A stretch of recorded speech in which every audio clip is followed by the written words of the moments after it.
Welcome to lecture 2, where we're going to be talking about this book. And what I want to frame this as is this book wasn't published by an academic publisher. Okay, this book is published by Smart Pop, which obviously goes into pop culture. But I think you should find it really interesting that an academic publisher did not publish the kind of really first book on fan fiction. Now, some of the other books that I'm going to draw on from are ones published by MIT Press, ones from Johns Hopkins Press. So now the field has become a little more legitimate. But I think it should be telling that this first book was not an academic publishing affair. I mean, it is very academic in its work. It's just, the publisher didn't see it that way. And I think that also tells about what we're going to go into with this content. So I'm giving you just a couple of passages that I thought were really interesting. Feel free in the forums to talk about other passages or email me if there was a passage that was confusing. But you all are doing so great. Keep up the great work. So I want to get into talking about specific passages in this chapter that you read. So the one I highlighted here, fan fiction also responds to and even helps bring about very specific shifts in technology and culture.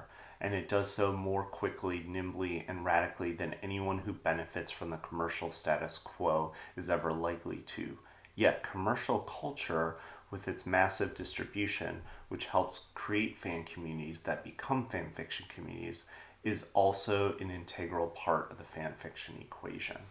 So what's interesting, I think, here is it seems like fan fiction and canonical fiction is at odds with one another, but they really do depend on one another to exist, right?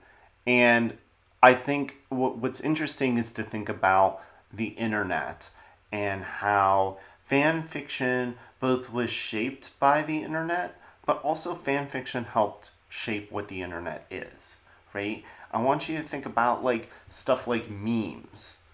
Memes are a way of reusing images, right? To say something new.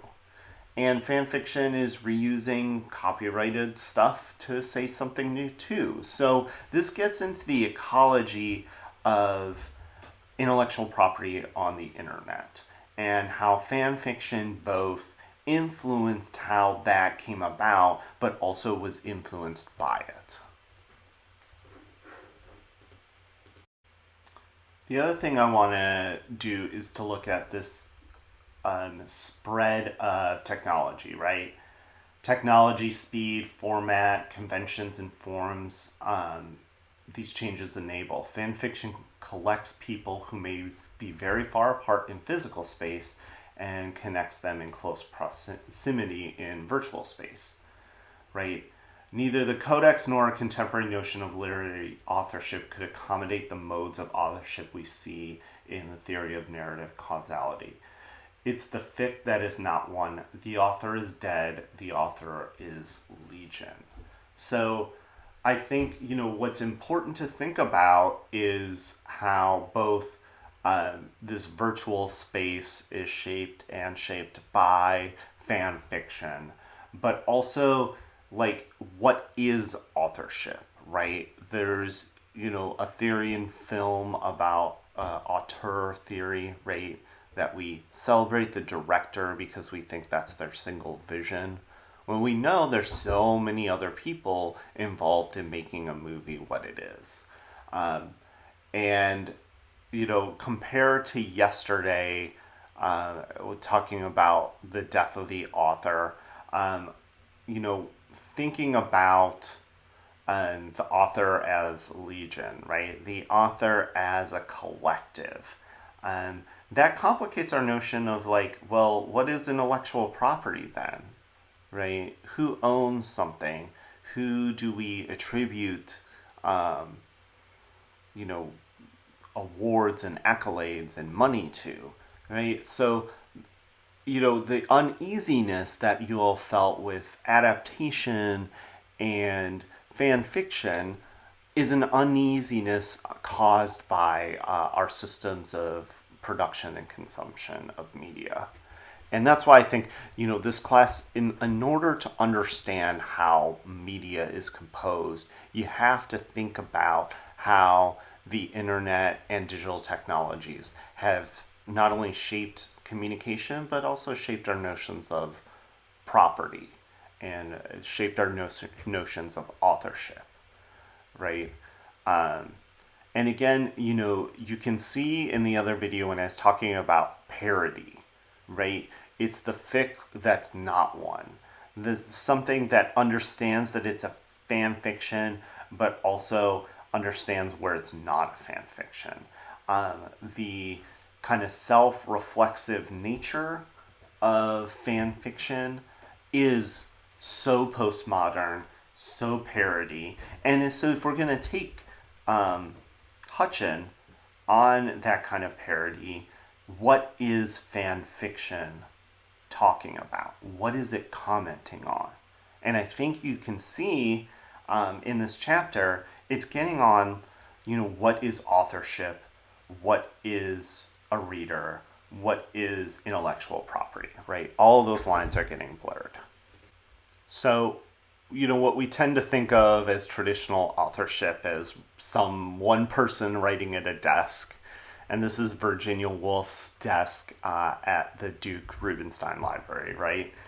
We're used to thinking about writing like this. And especially, hipster and all the aesthetics of like what is writing, right? And what this book is telling us to think about is networks of writing, right? Virtual networks of writing, different sorts of people interacting with one another. It's challenging our notions of, what is creativity, right? And I think, to think about Disney, right? Disney is a conglomeration of a lot of different creative efforts, but we kind of say Disney is a brand, right? And that's kind of a future that we could think about of, there's all these people working together on something, but then there's like a overall identity to the piece. And that could be just the piece of art itself, right? Okay, so moving on.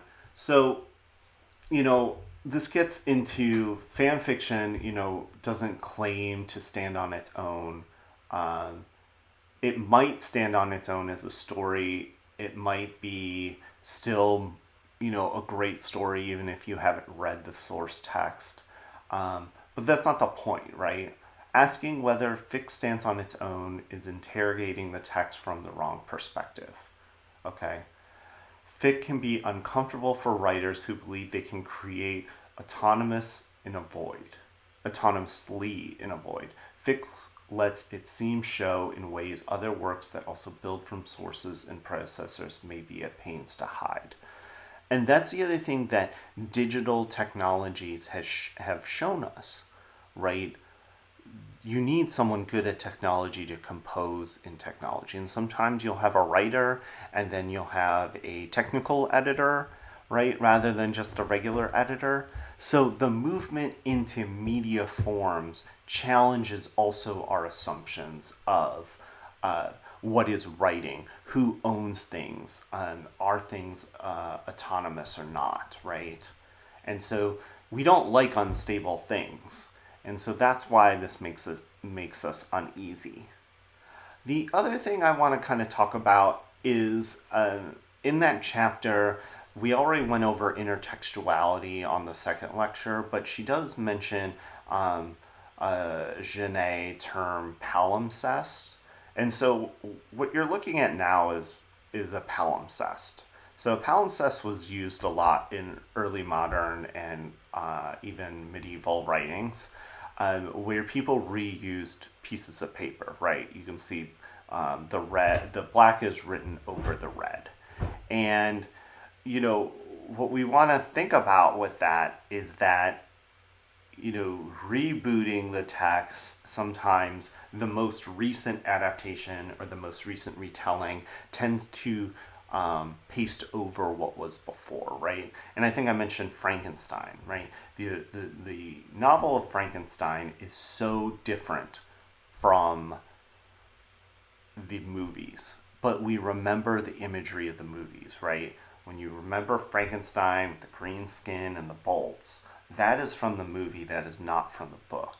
And so we want to be conscious of when things are being overwritten and how they are, when we're thinking of texts, right? Like when a text exists and what texts have come before it is really important. The last thing that I want to go over in this lecture is just the podcast. A few of you have had questions about it, and it's really there to be a format for you to think outside of the text that I'm assigning you. It allows you, if there's a particular fan fiction or a type of fan fiction that you want to talk about, or a type of digital composition you want to talk about, the podcast gives you the kind of space to think about that out loud with me. I want you to think about it as we're publishing it, but again, it's completely up to you. I think it's kind of cool if you could say to your friends or family, I don't know, maybe I'm nerdy and I think that's cool, but hey, look, I was on the official English and Comparative Literature podcast.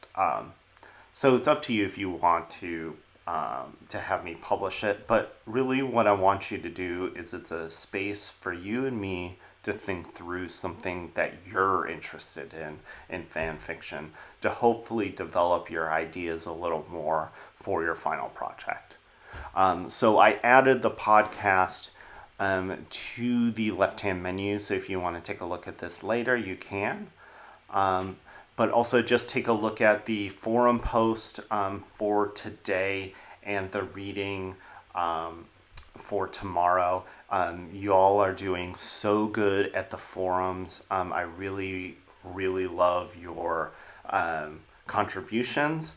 And Jane put our first Instagram post, so I would encourage you to check out our class Instagram and post anything that you find exciting there. As always, reach out to me if you have any questions, but if not, I'll see you tomorrow.